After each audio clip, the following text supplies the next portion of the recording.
The red line of the Bab el-Mandeb Strait is not just a simple line on a map. It is the critical, powerful arterial vein of the entire global economy, a vital maritime choke point. Through this incredibly narrow choke point, tankers laden with millions of barrels of vital crude oil. Container ships stacked high with the world's commerce pass in a constant, fragile, unending procession. The strait is a flowing river of steel and fuel, separating two distinct, arid landscapes. It separates the well-known, arid landscapes of the Arabian Peninsula from the Horn of Africa. But its immense geographic importance also makes it a dangerous, perennial, and high-value target. It is a place where regional instability can instantly metastasize into a devastating global crisis. In the deep shadows of the Yemeni highlands and the desolate mountains of Djibouti, a new, insidious threat had quietly taken root. It did not rely on low-tech pirates in skiffs. It did not rely on conventional missiles. This threat was quieter, insidious, and infinitely more scalable. It was a digital ghost, a barely perceptible whisper in the electromagnetic spectrum, a new form of warfare backed by a physical capability that had, until very recently, been the exclusive and powerful domain of the world's most advanced state-level actors. They called themselves the Ashen Hand, a nebulous insurgent group that had somehow acquired, Or perhaps developed, a terrifying new combination: autonomous drone swarm technology and sophisticated electronic warfare capabilities. Their origins were murky, their opaque funding sources a complete mystery. But their deadly effectiveness on the battlefield was absolutely undeniable to everyone involved. In the preceding months, commercial vessels operating in the region had reported bizarre, catastrophic navigational failures. GPS signals would suddenly vanish, replaced by dangerous ghost data. This false ghost data actively led the massive ships dangerously close to the treacherous shore. Communication systems would suddenly fill with static, but this was not random noise. Of interference. It was a modulated static that seemed to probe and dissect their digital defenses. Then, the physical attacks began. The swarms of small, fixed-wing drones were launched from remote coastal caves. They would rise like a cloud of locusts, descending rapidly from the sky onto the decks of large, isolated commercial tankers. These drones were not heavily armed, but they certainly did not need to be. They specifically targeted sensitive radar arrays, communication masts, and critical engine exhaust ports. This new tactic was crippling the vessels, leaving them dead in the water, vulnerable.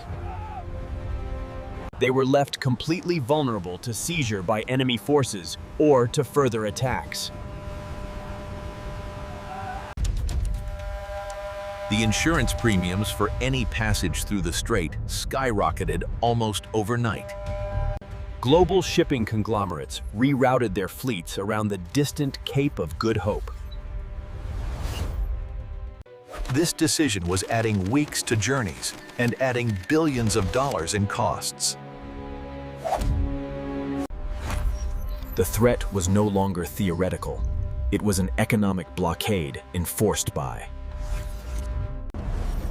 A new, terrifying, and seemingly invisible enemy that was holding the world hostage.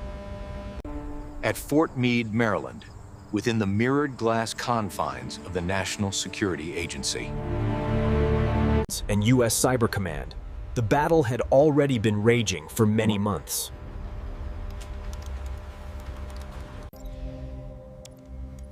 This was not a war of bullets, but of data packets and complex algorithms. It was fought by operators in climate-controlled rooms, staring at cascading lines of code. The Ashen Hand's digital footprint was maddeningly clean, almost impossible to find. They operated on a decentralized, encrypted network that hopped frequencies and protocols with polymorphic agility. They left no trace, no digital breadcrumbs for any of the operators to follow. The operators of the 780th Military Intelligence Brigade, the elite Cyber Legion, were hunting for a single needle in a digital haystack the size of the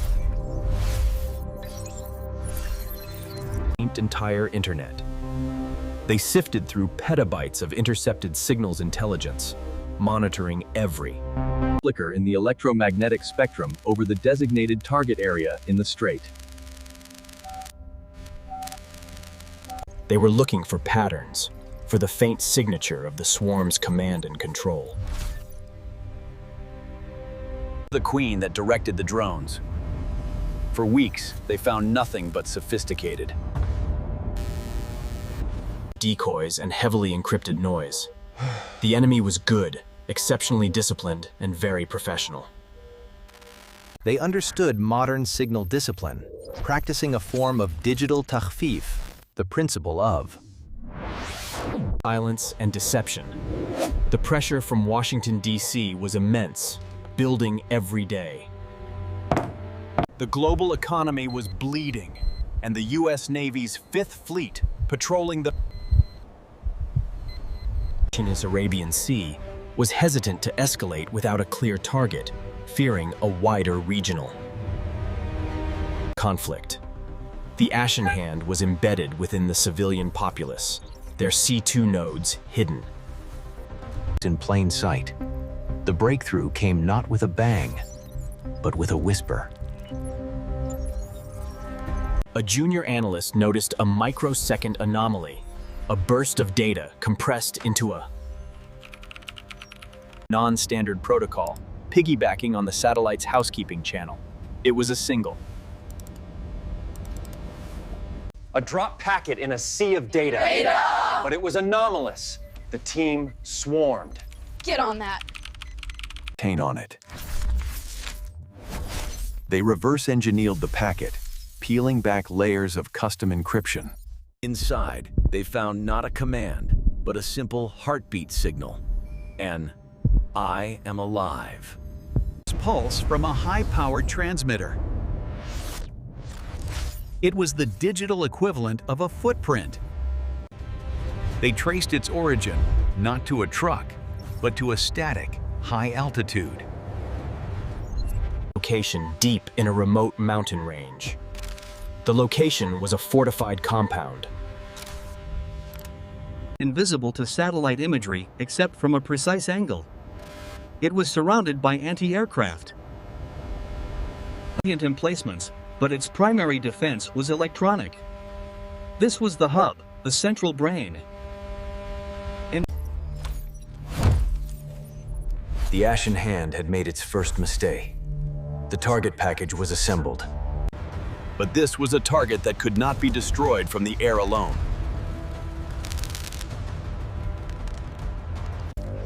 The EW defenses were too strong. They could spoof or jam incoming munitions. This target had to be killed from the inside out, simultaneously, in both domains. It was a mission for the quiet professionals. Miles away, at Camp Lemonnier in Djibouti. The call went out to an Operational Detachment Alpha, ODA, from 5th Special Forces. Group. These were not brute force raiders. These were the quiet professionals, the Green Berets. But this mission was different. There would be no local partners. This was unilateral. This was a surgical strike, deep inside hostile territory with no support and no margin for error. The ODA was a classic 12-man team, each member cross-trained. There were weapons sergeants, engineer sergeants, and medical sergeants capable of battlefield surgery. And the 18E communications sergeants, the wizards who could conjure a signal from anywhere. This ODA, however, had been augmented with 2 operators from the 24th. Special Tactics Squadron, a combat controller to orchestrate air power, and a para-rescueman. The mission briefing was held in a secure, soundproof container, the Air Heavy. With tension, the target was designated Objective Hammer. The intelligence was stark. The compound was in a valley with sheer 800-foot cliffs, an electronic kill box. The plan was high risk. The team would conduct a high-altitude, low-opening jump. They would exit the aircraft at over 25,000 feet, miles from the target. They would land in the rugged high desert, then face a multi-day infiltration on foot, navigating treacherous terrain to establish a clandestine observation post overlooking the valley. From this OP, they would confirm intelligence, identify key nodes, the server farm, command bunker, and EW arrays. Then, on D-Day, they would orchestrate a symphony of destruction. They would laze targets for airstrikes, while simultaneously the Cybercom team at Fort Meade would launch a zero-day exploit, a previously unknown vulnerability. The ODA's primary mission was target designation, but they had a secondary, dangerous contingency. If the cyber attack failed, a 6-man assault team would breach the compound. Preparation was a meticulous, silent ritual. The rucksacks were monumental, each man carrying over 120 pounds of gear. Food, water, batteries, ammunition, specialized climbing gear, and laser designators. The weapons sergeants stripped and cleaned their rifles, their optics. Dialed in. The engineer sergeants prepared specialized breaching charges. The medics checked their blood supplies. Every piece of metal was taped down. Every buckle was muffled. Silence was life. They moved to the sterile hangar and began the long, agonizing process of pre-breathing, sitting for hours, breathing 100% pure oxygen. They were encased in their full combat gear, body armor, helmets, night vision goggles, and the heavy oxygen masks, connected by hoses to the breathing consoles.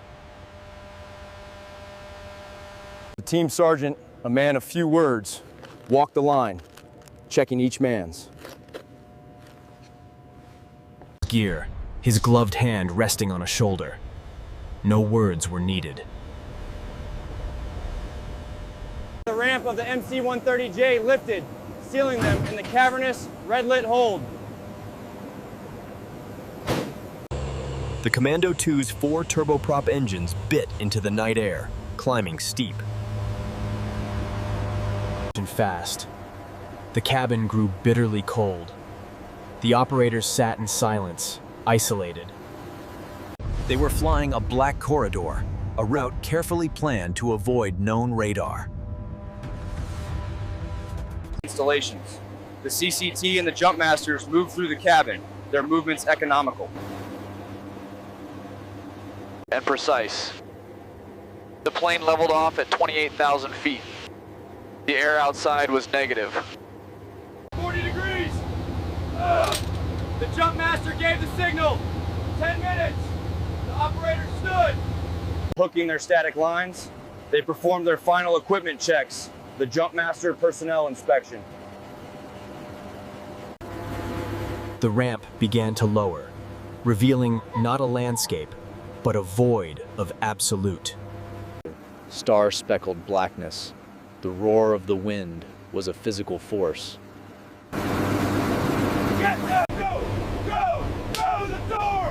The line of men shuffled to the edge. The jumpmaster watched. His console. The GPS marker blinked green. One by one, they stepped off the ramp. The transition was brutal, hurled into a 180-mile-per-hour freefall. For nearly 2 minutes, they plummeted through the thin, icy air, relying on helmet-mounted GPS and altimeters. At 4,500 feet, he pulled. The canopy snatched. Him with a bone-jarring jolt. The sudden silence was almost as shocking as the wind. The landing was hard. The ground was not sand, but rock-strewn. He hit, rolled, and was instantly on his feet, collapsing his canopy. One by one, the other members of the team materialized from the night. Moving like shadows. Within 15 minutes, all 12 men were present and accounted. They cached their parachute gear under rocks. The rucks were hoisted. Infiltration had begun. The next 72 hours were a grueling test of endurance. The terrain was worse than imagery suggested. Deep wadis, sheer rock faces, loose. Shale. They moved only at night, navigating by starlight and GPS, their night. Vision goggles painting the world green. A single dislodged rock tumbling into a ravine could echo for miles. The days were spent in hide sites, small. Indentations in the rock, where they lay motionless. The sun was a physical enemy, beating down with relentless, baking heat. They could not move, could not speak. They existed on a few sips of water and high-calorie ration bars. They observed the enemy from a distance. Pickup trucks, technicals mounted with heavy. Machine guns patrolled below. On the third night, they reached the final ridge. The target compound was 2,000 meters distant. The team sergeant and intel sergeant crawled the final 100 meters to the edge. They established the observation post. For 48 hours, they did not sleep. They cataloged the pattern of life within the compound. The intelligence was confirmed. This was no makeshift rebel base. The guards were uniformed, professional. They observed the drone hangars. At dusk, the large bay doors would roll open, and teams would wheel out the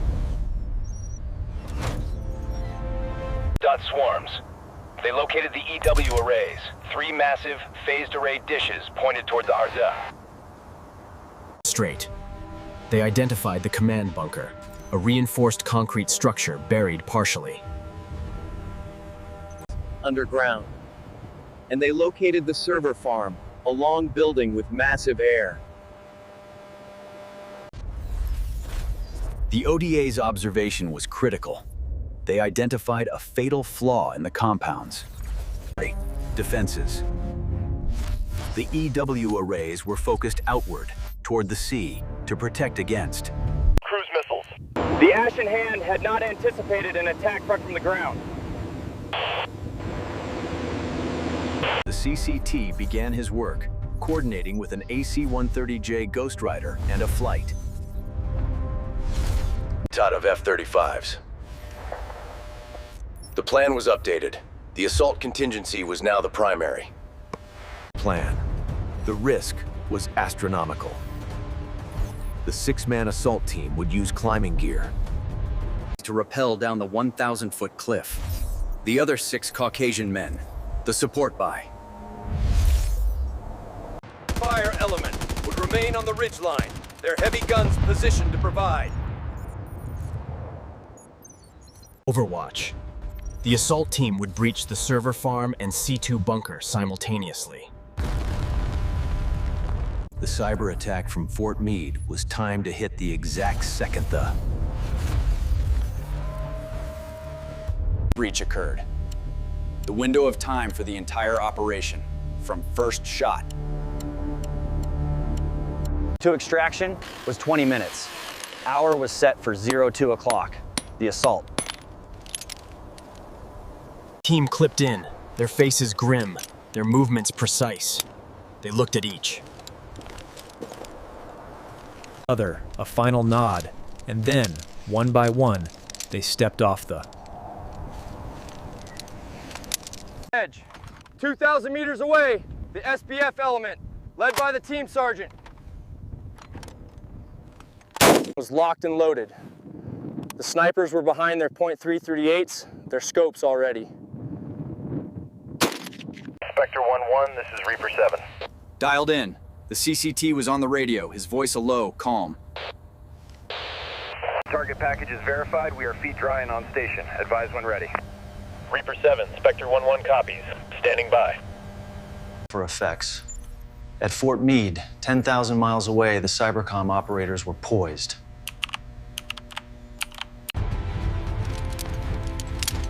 The assault team reached the base of the cliff. They detached from the...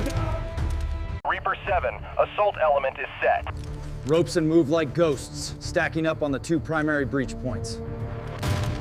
All elements, execute, execute, execute. The team sergeant on the ridge replied, SBF is set. The CCT took.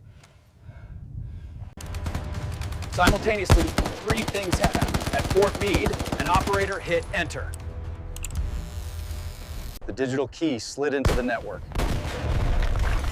On the ridge, the team sergeant gave. The order, fire!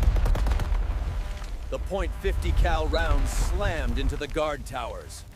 In the valley, the engineer sergeants detonated their breaching charges. The assault team flooded in. The C2 bunker was chaos. The assault team moved with clinical, violent precision. They were not there to take prisoners. They moved to the central hub. And planted a satchel charge. In the server farm, the other 3-man team encountered heavier resistance. The fight was at point-blank range, but the ODA's training. Spectre 1-1, this is Reaper 7. Target package is hot. Took over. Reaper 7, this is Assault. Both targets are set. We are black. Requesting effects. Danger close. The AC-130J spoke.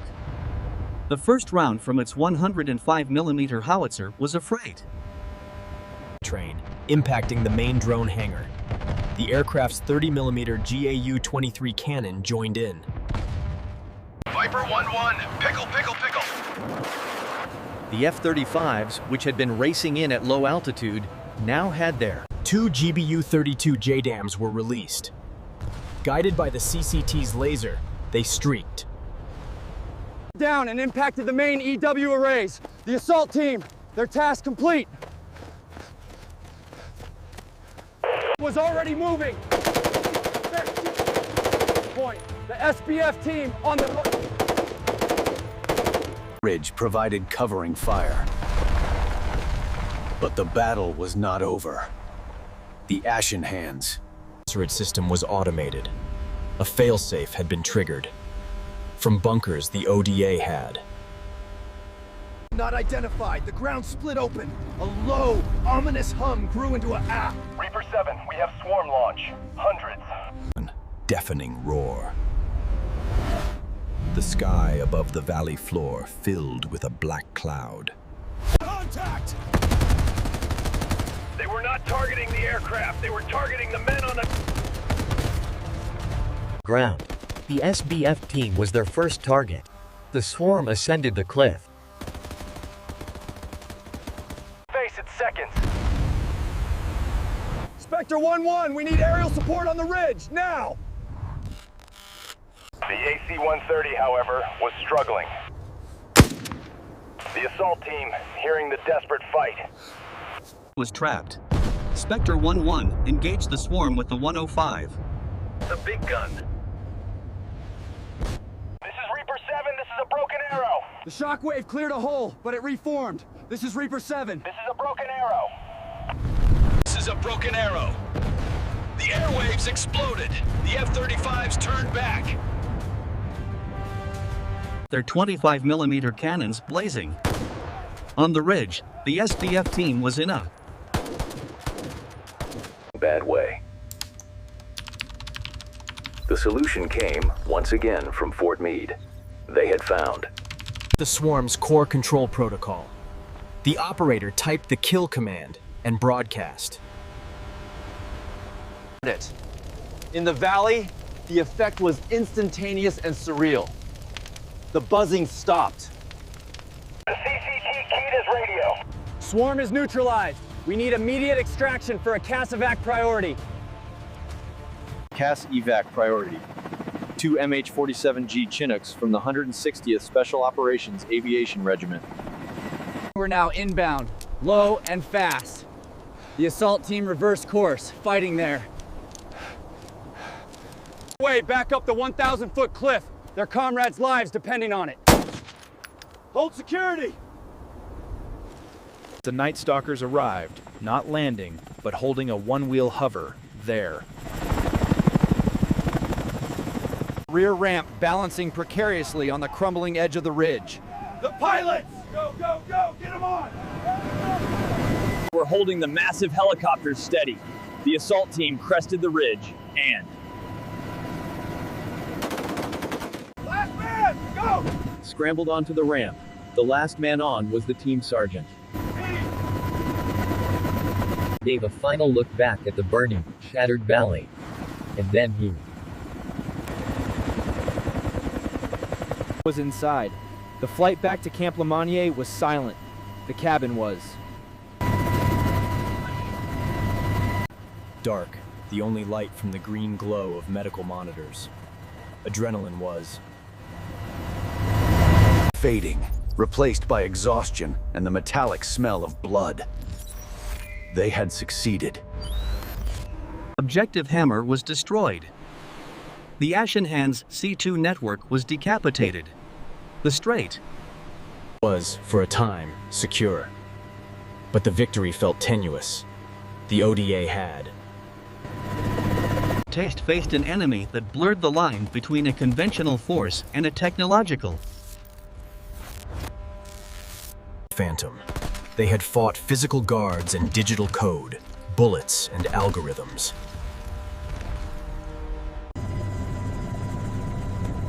As the coast of Africa appeared on the horizon, the operators knew this.